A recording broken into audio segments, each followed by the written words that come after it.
انواع دعاوی هموطنان عزیز خارج از کشور.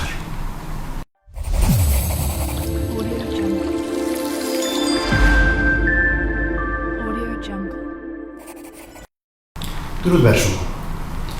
بعد مسافت نباید باعث تضییع حقوق حقیقی هموطنان عزیز خارج از کشور بشه. دعاوی که عموما مطرح میشه در این خصوص میتونه در چندین دسته تقسیم بشه.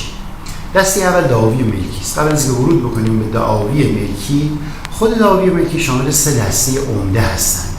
دسته اول دعاوی حقوقی، دسته دوم دعاوی ثبتی و دسته سوم دعاوی کیفری.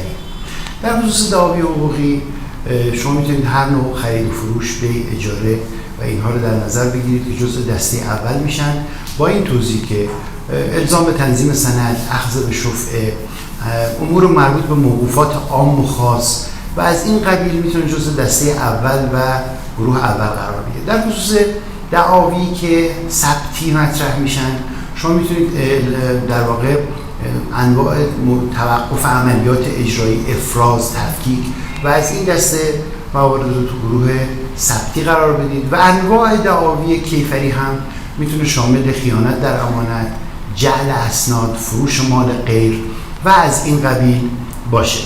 مضافاً بر این که علاوه بر این دعاوی که من عرض کردم خدمت شما، دعاوی دیگری هم هست مستند به اصل 49 قانون اساسی که آیین‌نامه اجراییش در سال 1363 ابلاغ شد که حتی میتونه منجر به برگشت ملک به مالک اولیه‌اش باشه.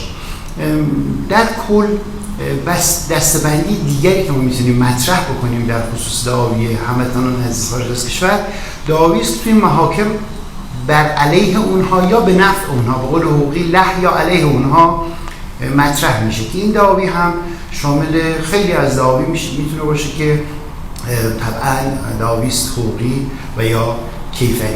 یه نکته خیلی مهم دیگه که باید اینجا بهش اشاره بکنم، ما در قوانین مدنی ما تابعیت مضاعف پذیرفته نشده.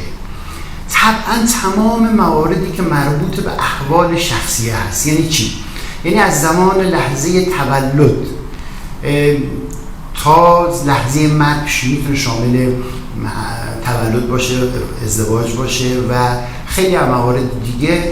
اینها بایستی حتما مطابق قوانین ما و با تابعیت ایران رسیدگی بشه.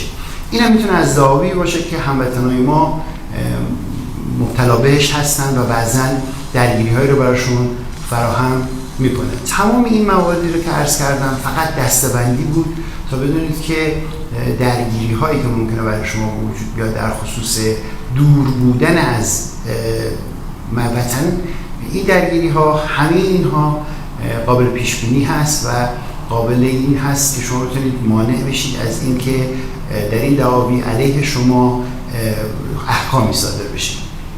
امیدوارم که در قسمت‌های بعدی دسته‌بندی‌ها رو به تفکیک برای شما عزیزان عرض می‌کنم. امیدوارم که هر جای دنیا هستید شاد و تندرست باشید.